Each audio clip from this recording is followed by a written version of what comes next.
Welcome to this concept explainer brought to you by Prof. Sam's Core Lab of profsam.com. That is profsam.com. நம்ம இப்போ unit 1 electric charges and ஃபீல்ட்ஸ்ல இருந்து basic properties of electric charge டாபிக்கா பார்க்க போறோம். இந்த topic பிசிக்ஸோடயே ரொம்ப fundamental, ரொம்ப பேசிக்கான டாபிக், அப்படிதானே? ஆமா. ஆனா இதோட ரூல்ஸ் நல்லா புரிஞ்சுக்கிட்ட எக்ஸாம்க்கு மட்டும் இல்ல, பிசிக்ஸை பார்க்குற விதமே மாறிடும். நீங்க சின்ன வயசுல ட்ரை பண்ணிருப்பீங்க. ஒரு பிளாஸ்டிக் ஸ்கேல தலையில நல்லா தேய்ச்சிட்டு சின்ன சின்ன பேப்பர் பீசஸ் கிட்ட கொண்டு போனா அது அப்படியே அட்ராக்ட் ஆகி ஒட்டிக்கும், மேஜிக் மாதிரி இருக்கும். எக்ஸாக்ட்லி. யோசிச்சிருக்கீங்களா எப்படி அந்த நான் லிவிங் பேப்பர் பீசஸ்க்கு உயிர் வந்த மாதிரி ஆகுதுன்னு? அதுல சார்ஜ் வருதுன்னு தெரியும், ஆனா அந்த சார்ஜ் என்ன புதுசா கிரியேட் ஆகுதா? ஆமா, நான் அதை யோசிச்சிருக்கேன். தலையில இருந்து ஏதோ ஒண்ணு அந்த ஸ்கேலுக்கு போகுது, ஆனா அது எப்படி புதுசா கிரியேட் ஆகுறது மாதிரி தானே தெரியுது. Super question. ஆக்சுவலா சார்ஜ் கிரியேட் ஆகவே ஆகாது. இதுதான் நம்ம டிஸ்கஸ் பண்ண போற முதல் பாயிண்ட். இன்னொரு எக்ஸாம்பிள் சொல்றேன். Xerox machine. ஜெராக்ஸ் மிஷினா? ஆமா, அது எப்படி ஒர்க் ஆகுதுன்னு தெரியுமா? அதுவும் இந்த எலக்ட்ரிக் சார்ஜோட பேசிக் ப்ராப்பர்ட்டிஸ் வச்சுதான். ஒரு பேஜ்ல இருக்கிற லெட்டர்ஸை அப்படியே இன்னொரு பேஜ்ல ஒட்டிக்க வைக்கிறது இந்த சார்ஜ் தான். Wait, what? ஜெராக்ஸ் மிஷின் கூட இதுவா? நான் அதை ஏதோ ரொம்ப காம்ப்ளெக்ஸ் டெக்னாலஜின்னு நினைச்சேன். காம்ப்ளெக்ஸ் தான், ஆனா அதோடைய கோர் பிரின்சிபல் இதுதான். அப்போ புரியுதா? இந்த சார்ஜுக்குன்னு சில ஸ்பெசிபிக் ரூல்ஸ் இருக்கணும்ல? ஆமா, அது எப்படி பிஹேவ் பண்ணும்னு டிஃபைன் பண்ற மாதிரி ரூல்ஸ் இருக்கணும். கரெக்ட். 3 கோல்டன் ரூல்ஸ் இருக்கு. இந்த ரூல்ஸை ஒரு வீடியோ கேமோட ரூல்ஸ் மாதிரி நினைச்சுக்கோங்க. ஒய்னு கேட்க முடியாது, ஆனா அந்த ரூல்ஸ் தெரிஞ்சாதான் கேம்லயே ஜெயிக்க முடியும். ஓகே, சோ பிசிக்ஸ் கேம்ல ஜெயிக்க இந்த 3 ரூல்ஸும் ரொம்ப முக்கியம். எக்ஸாக்ட்லி. இந்த 3 ரூல்ஸை புரிஞ்சுக்க ஒரு சிம்பிள் அனாலஜி எடுத்துக்கலாம். உங்க பேங்க் அக்கவுண்ட். பேங்க் அக்கவுண்டா? சரி. ஆமா, உங்க பேங்க் அக்கவுண்ட்ல இருக்கிற மணியை நினைச்சுக்கோங்க. சார்ஜும் அது மாதிரி தான். முதல் ரூல் அடிட்டிவிட்டி. அடிட்டிவிட்டி பேர்லே இருக்கே, ஜஸ்ட் ஆட் பண்றது தானே? கரெக்ட். உங்ககிட்ட ஒரு சேவிங்ஸ் அக்கவுண்ட், ஒரு கரண்ட் அக்கவுண்ட்னு மல்டிபிள் பிளேசஸ்ல பணம் இருந்தா டோட்டல் அமௌண்ட் வேணும்னா என்ன பண்ணுவீங்க? சிம்பிளா எல்லாத்தையும் ஆட் பண்ணுவேன். அதேதான். ஒரு சிஸ்டம்ல 5 சார்ஜ் பார்ட்டிகிள்ஸ் இருந்தா அதை அப்படியே ஆட் பண்ணா டோட்டல் சார்ஜ் கிடைக்கும். பட் ஒரு சின்ன ட்விஸ்ட் இருக்கு. என்ன twist?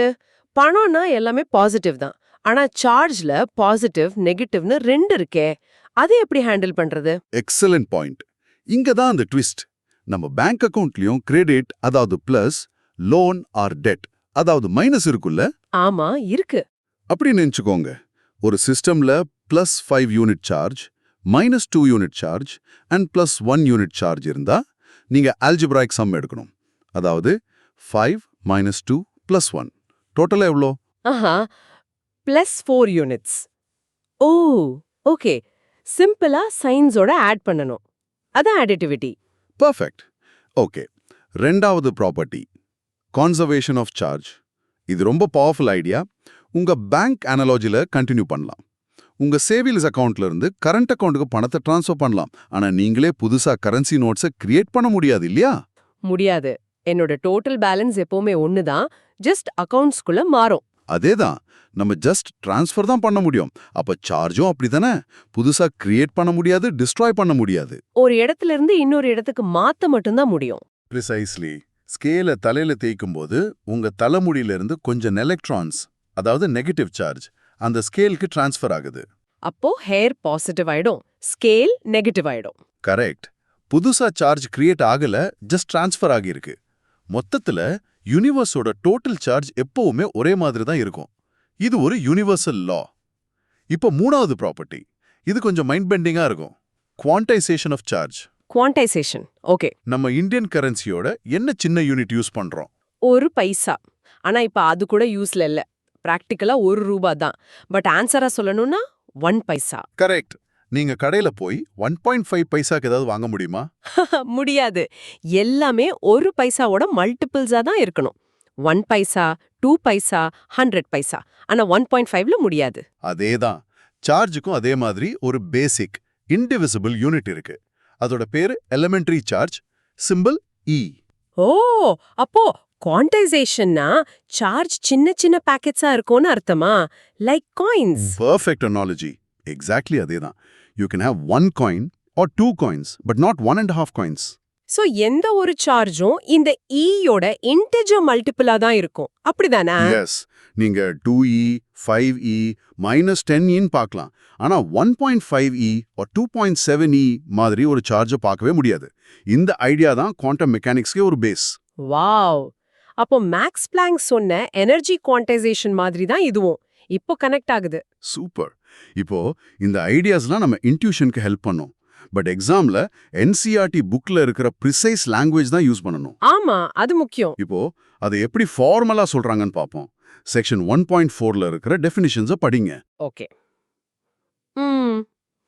Additivity of charges. If a system contains n charges, Q1, Q2, Q3, ... Qn, then the total charge of the system is Q1 plus Q2 plus Q3 plus ... plus Qn. Charge has magnitude but no direction, similar to mass. Okay, அடுத்தது. Charge is conserved.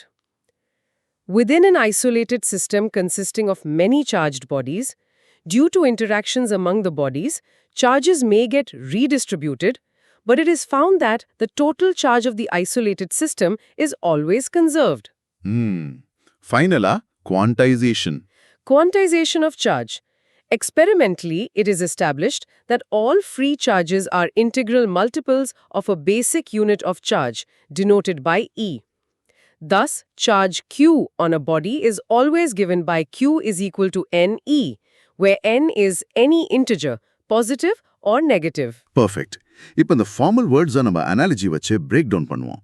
First, additivity. NCERT சொல்ற மாதிரி charge ஒரு scalar quantity. அதனால தான் direction கிடையாது, mass மாறி. Correct. அதனால தான் சிம்பிளா ஆட் பண்ண முடியுது. சிஸ்டம்ல +5c -2c +1cன்னு 3 சார்ஜஸ் இருந்தா டோட்டல் சார்ஜ் என்ன? Just 5, 2 + 1 = +4c. உங்க பேங்க் அக்கவுண்ட் மாதிரி. ஓகே, அது கிளியர். ரெண்டாவது, கன்சர்வேஷன். இங்க ஐசோலேட்டட் சிஸ்டம்ங்கிற வார்த்தை ரொம்ப முக்கியம். அதுனா என்ன? ஐசோலேட்டட்னா தனியா இருக்கிறது. சோ வெளிய இருந்து சார்ஜ் உள்ள வரக்கூடாது, உள்ள இருந்து வெளிய போகக்கூடாதுன்னு அர்த்தமா? ஒரு க்ளோஸ்ட் பாக்ஸ் மாதிரி. எக்ஸாக்ட்லி. அப்படி ஒரு க்ளோஸ்ட் சிஸ்டம்ல சார்ஜ் உள்ள டிரான்ஸ்ஃபர் ஆகலாமே தவிர டோட்டல் சார்ஜ் எப்பவுமே மாறாது. இந்த ஐசோலேட்டட் சிஸ்டம்ங்கிற வேர்டை எக்ஸாம்ல மென்ஷன் பண்ண மறந்துட்டா மார்க்ஸ் போயிடும். Okay, I'll remember that. Isolated system. மூணாவது, குவான்டைசேஷன். இதோட ஃபார்முலா Q = NE ரொம்ப இம்பார்ட்டன்ட். Qங்கிறது டோட்டல் சார்ஜ், Nங்கிறது ஒரு இன்டிஜர் 1, 2, 3 or -1, -2, -3. And Eங்கிறது எலிமெண்டரி சார்ஜ். அதோட வேல்யூ கான்ஸ்டன்ட். அப்படிதானே? ஆமா, அது கான்ஸ்டன்ட். 1.6 × 10⁻−19 கூலும்ஸ். இது எவ்வளவு சின்ன நம்பர்னு புரியுதா?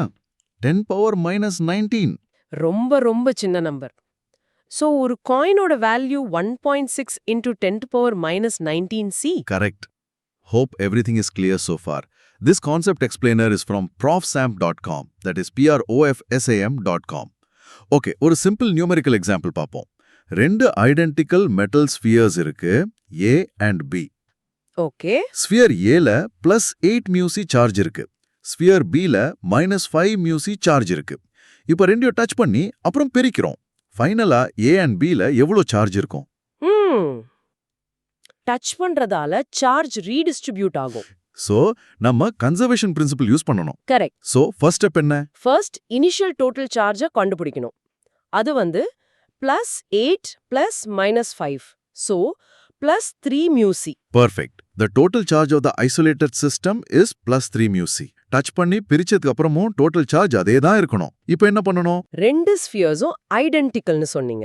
அப்போ அந்த டோட்டல் சார்ஜை ரெண்டுக்கும் ஈக்குவலா பிரிச்சு கொடுக்கணும்.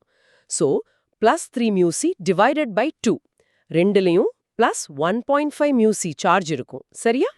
Absolutely perfect. பாத்தீங்களா, சார்ஜ் ஜஸ்ட் ரீடிஸ்ட்ரிபியூட் ஆயிருக்கு, ஆனா டோட்டல் அமௌண்ட் எப்பவுமே கன்சர்வ்டு. இந்த ப்ராப்பர்ட்டிஸ் புரிஞ்சுக்கிட்டாதான் நம்ம அடுத்த டாபிக் கூலம்ஸ் லாவை புரிஞ்சுக்க முடியும். இப்போ ஸ்டூடெண்ட்ஸ் சாதாரணமா இந்த டாபிக்ல என்ன தப்பு பண்ணுவாங்கன்னு பார்ப்போம். இதுங்க தான் எக்ஸாம்ல மார்க்கை குறைக்கிற சைலண்ட் கில்லர்ஸ். ஓகே, என்ன தப்பு பண்ணுவாங்க? முதல் மிஸ்கன்செப்ஷன், 2 ஐடென்டிக்கல் கண்டக்டர்ஸ்ல ஒன்ல +q இன்னொருல -q சார்ஜ் இருந்தா டச் பண்ணா என்ன ஆகும்? டோட்டல் சார்ஜ் +q + -q 0 ஆயிடும். ஸோ ரெண்டுமே நியூட்ரல் ஆயிடும். கரெக்ட். ஆனா சில பேர் என்ன நினைப்பாங்கன்னா ஒன்ல +2q இன்னொருல +q இருந்தா அதையும் கேன்சல் பண்ண ட்ரை பண்ணுவாங்க. அது ராங் ஐடியா. ஓ, ஆப்போசிட்னா கேன்சல்னு ஒரு ஜெனரல் ஐடியா இருக்கிறதால அப்படின்னு நினைக்கிறாங்களா? ஆமா.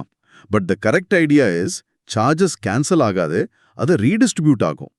ஃபர்ஸ்ட் ஸ்டெப் எப்பவுமே டோட்டல் சார்ஜை கால்குலேட் பண்றது தான். ஸோ +2q + +q எவ்வளோ? Total charge +3q. கரெக்ட். அப்போ பிரிச்சப்புறம் ரெண்டுலயும் +1.5q இருக்கும். கேன்சலேஷன் எப்போன்னா +q அண்ட் -q மாதிரி ஈக்குவல் அண்ட் ஆப்போசிட் சார்ஜஸ் இருந்தா மட்டும்தான். ஓகே. ஸோ ஃபர்ஸ்ட் ஸ்டெப் எப்பவுமே டோட்டல் சார்ஜை ஆட் பண்றது தான். அதுக்கப்புறம் தான் பிரிக்கணும். Got it. எக்ஸாக்ட்லி. ரெண்டாவது மிஸ்கன்செப்ஷன் குவான்டைசேஷன் பத்தி. Wrong idea. குவான்டைசேஷன்னா சார்ஜ் ஒரு சங்கா நம்ம கண்ணுல பாக்குற அளவுக்கு பெருசா இருக்கும்னு நினைக்கிறது. டிஸ்கிரீட் பேக்கெட்ஸ்னு சொன்ன உடனே விசிபிள் பேக்கெட்ஸ்னு தோன்றது அல்லவா? ஆமா, ஆனா அது கரெக்ட் இல்ல, ரைட்? பிகாஸ் வேல்யூவே ரொம்ப சின்ன நம்பர். எக்ஸாக்ட்லி. ஸோ அந்த பேக்கெட்டும் ரொம்ப சின்னதா தான் இருக்கணும். The correct idea is elementary charge ரொம்ப ரொம்ப சின்ன வேல்யூ. ஒரு கூலம் சார்ஜ்ல சுமார் 6 × 10⁻18 எலிமெண்ட்ரி சார்ஜஸ் இருக்கும். அது ஒரு பீச்ல இருக்கிற மணல் மாதிரி. ஓ, நைஸ் அனாலஜி. மணலும் சின்ன சின்ன கிரெயின்ஸ் தான், டிஸ்கிரீட் தான். ஆனா அத ஒன்னொன்னா எண்ண முடியாது. கரெக்ட்.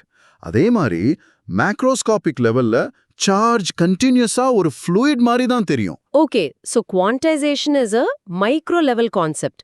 மேக்ரோ லெவல்ல அது தெரியாது. Exactly. Final misconception conservation of charge பத்தி. Wrong idea. கான்சர்வேஷன் ஆஃப் சார்ஜ்னா சார்ஜ் மூவ் ஆகாது, அப்படியே ஸ்டாட்டிக்கா இருக்கும்னு நினைக்கிறது. அதே எப்படி? சார்ஜ் மூவ் ஆகலேனா கரண்டே இருக்காதே. கரெக்ட். ஆனா அந்த கான்சர்வ்ங்கிற வார்த்தை ஸ்டேயிங் புட் மாதிரி சவுண்ட் ஆகிறதால இந்த தப்பு வருது. புரியுது. தி கரெக்ட் ஐடியா இஸ் கான்சர்வேஷன்னா டோட்டல் அமௌண்ட் தான் கான்ஸ்டன்ட். ஆனா சார்ஜ் ஆப்ஜெக்ட்டுக்குள்ள ஃப்ரீயா மூவ் பண்ணலாம். உங்க பேங்க்ல இருக்கிற டோட்டல் மணி கன்சர்வ்ட், ஆனா அது உங்க அக்கவுண்ட்ஸ்குள்ள மூவ் ஆகிக்கிட்டே தான் இருக்கும்ல?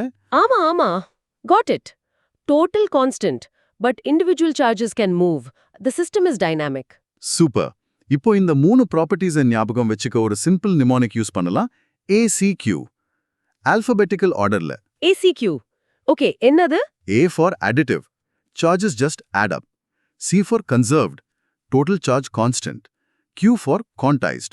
Charge exists in packets. Q is equal to NE. சிம்பிளா இருக்கா? ஆமா, ACQ ரொம்ப ஈஸியா இருக்கு. இன்னொரு பிசிக்கல் மெமரி ஆங்கர் ட்ரை பண்ணுங்க.